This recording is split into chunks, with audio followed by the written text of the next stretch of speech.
The rain battered my windshield, each drop a tiny fist pounding my resolve as I idled outside Sarah's office. She'd begged me not to come tonight, her voice cracking over the phone like static on a bad line. "It's just a boring work thing, Tom. You'd hate it," she'd said, her words clipped, eyes darting to the floor when I pressed her. But the tremor in her voice, the way her fingers twisted her wedding ring, it wasn't boredom. It was fear. And that fear was a hook in my gut, pulling me here, to this fogged-up car, staring at the glowing windows of her firm's holiday party. Inside, the office was a kaleidoscope of laughter and clinking glasses. I stepped through the revolving doors, my damp coat clinging to my shoulders, the air thick with the scent of mulled wine and pine. Sarah's colleagues milled about, their faces flushed with corporate cheer, but I couldn't shake the unease crawling up my spine.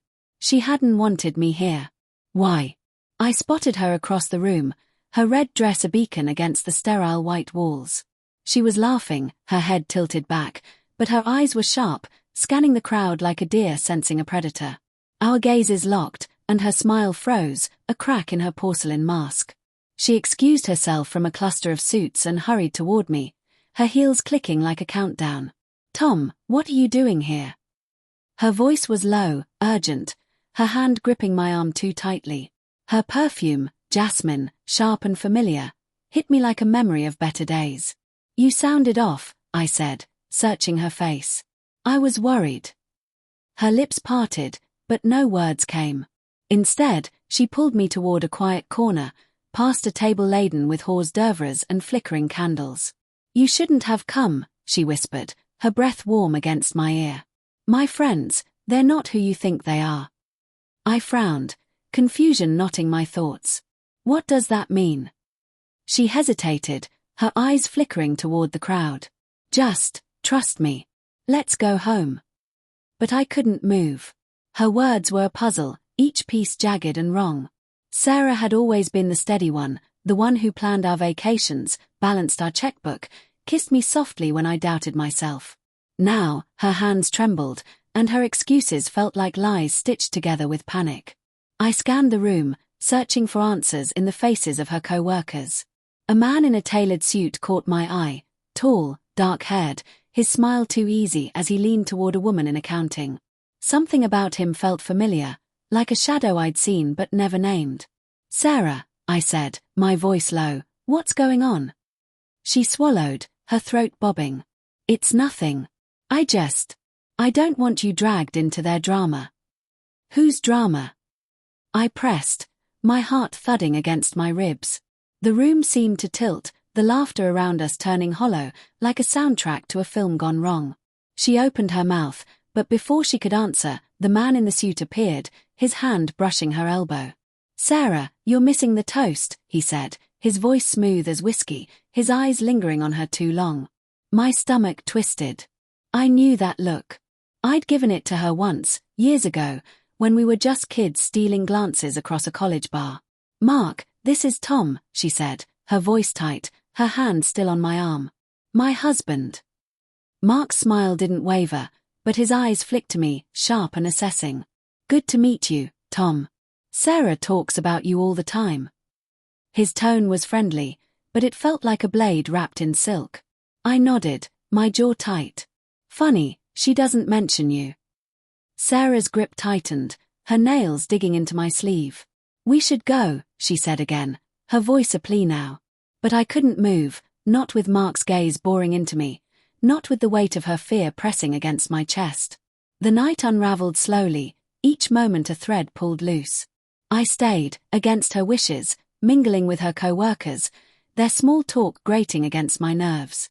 Every laugh, every glance Sarah shared with Mark felt like a clue, a breadcrumb leading to a truth I wasn't sure I wanted.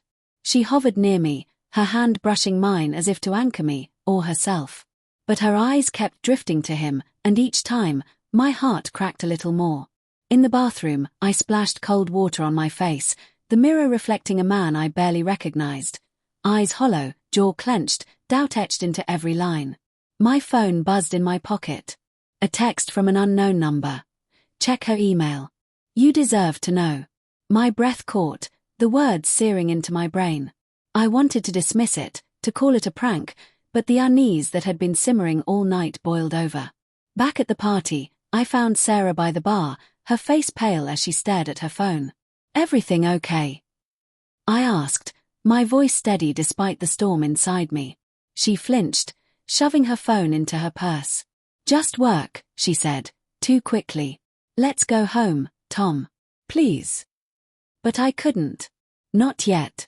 I excused myself, slipping into the hallway where the hum of the party faded. My hands shook as I pulled out my phone, logging into our shared email account. Her inbox was a minefield: work emails, spam, and then, buried among them, a thread with Mark. The subject line was blank, but the messages weren't. Late-night exchanges, flirty at first, then intimate, then desperate. "I can't keep doing this," she'd written last week. "He's starting to suspect." Mark's reply: "Then tell him. Or I will." The floor dropped out from under me. My vision blurred, the words swimming like accusations. I stumbled back to the party, my heart a war drum. Sarah was by the window now, alone, staring out at the rain-slicked city.